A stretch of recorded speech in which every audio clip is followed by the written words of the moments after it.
Okay, folks, here's another design problem. This gets a little bit more complicated, a little bit more involved. Many ways to do this. I'm going to pick out one of the ways that's not too complicated and just to show you the power of what you need to do in these circuits, and I'll make some comments on it. Okay, so essentially, this is a circuit that has four inputs and one output. Okay, it has four 8-bit inputs, and what it's going to do after a given amount of time, it is going to find the maximum value of those four 8-bit inputs and output it. Okay, so here's your output. It's 8-bit, but I have A, B, C, D inputs. These are all 8 bits. And I have a clock. Yeah, and I forgot it has a button too. Okay. All right, so what's going to happen is some interesting stuff in this thing. So first of all, first bullet there, I'm going to assume that the inputs don't change too fast. That means essentially I have to step through some states in this thing, and I don't want to lose those inputs. So what I'm stating is inputs stay there for a while. Next thing is I want to have the output persistent, until the next button press. That means I don't want the output to go away if the inputs change. So it means I want to store the value in the output. Anytime you hear the word persistence, it always means the same thing, which is I need a register in this thing.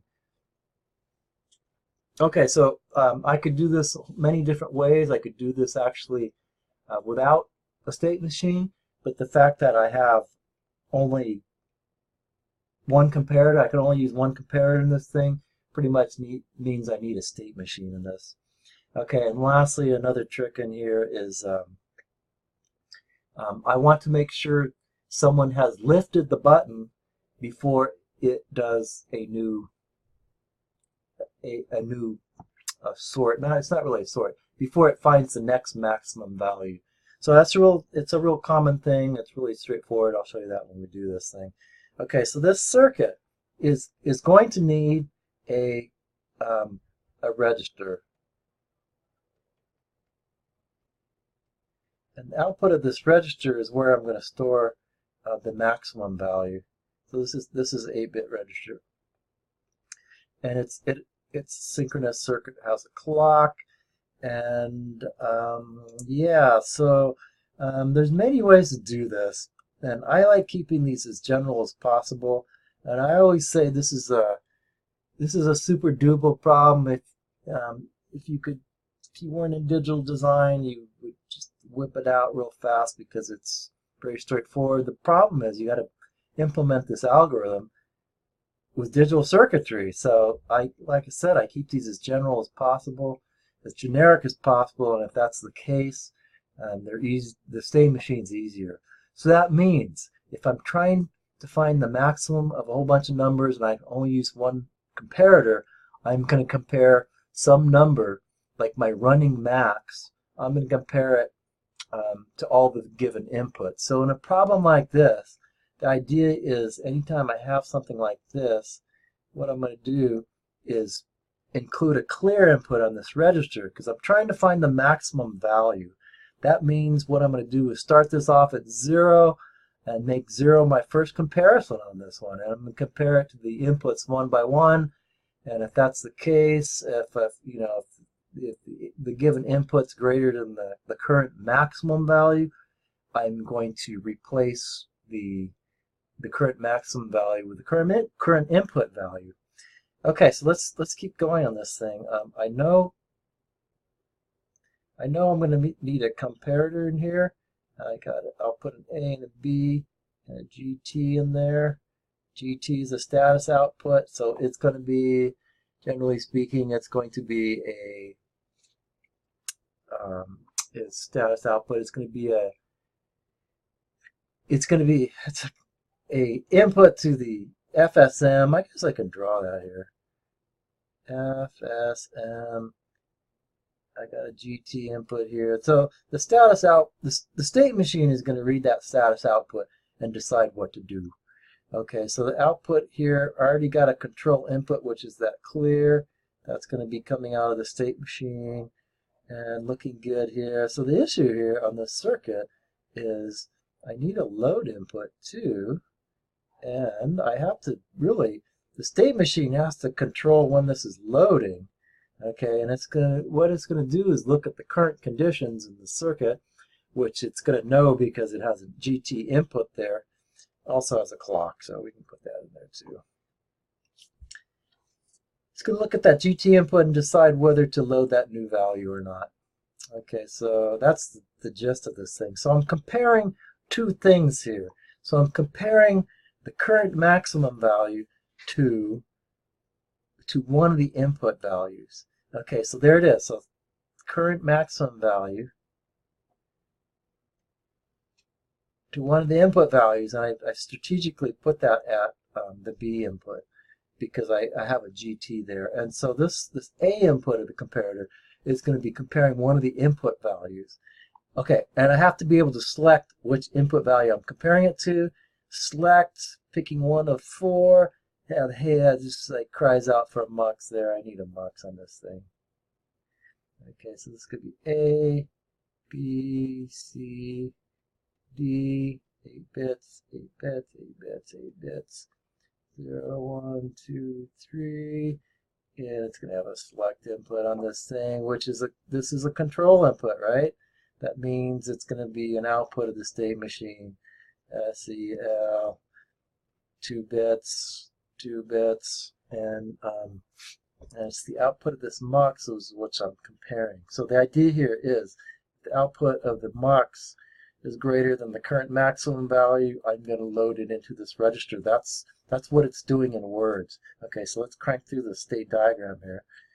Okay, so this is I like using an await state here. Essentially, it's waiting for a button press. If it doesn't get a button press,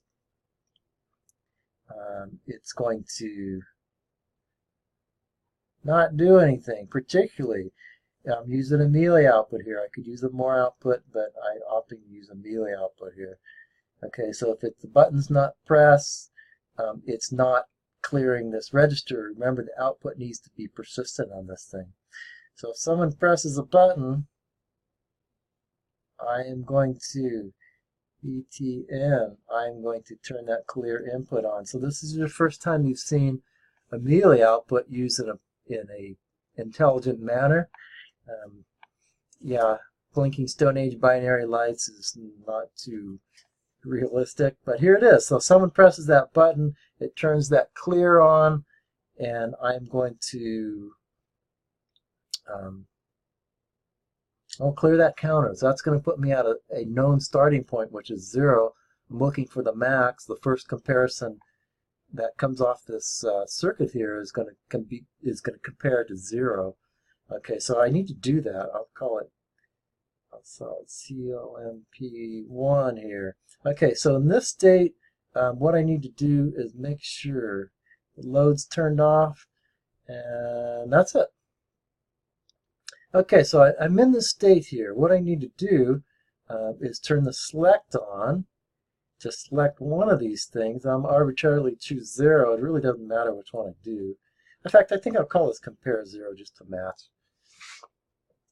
And so looks good. I need to turn the clear. Make sure I'm not clearing this circuit. And check it out. Clear up here is a melee output. But in here, I'm treating it like a more output, and that's fine. It's actually cleans up the diagram a lot. But what I'm interested in is that load input. Okay, so what do I do with the load input? Essentially, I'm going to assign the load input to GT. So if A is greater than GT, it's going to load a new value into this register. And the value it loads into that register is, of course, which I forgot to put in here, is data is the current value of what's coming out of that mux. Okay, it's a circular design process. If I forget stuff, I'm going to go put it in, which is what I did on that thing. Okay, that's it for the first compare. I'm going to do run the next compare. And I'm going to do this pretty fast because it's kind of it's just a cut and paste. The difference between this thing here is the fact that select is now going to go 0, 1. Clear is turned off. LD equals GT. So it's very, very similar to this state. I can do it again. Unconditional transfer at the next state. CMP2. CL equals 1.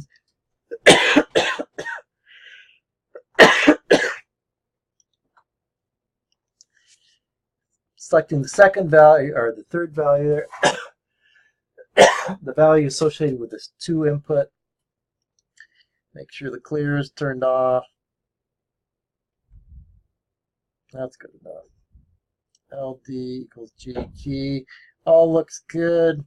Running out of space here. I got another unconditional transfer.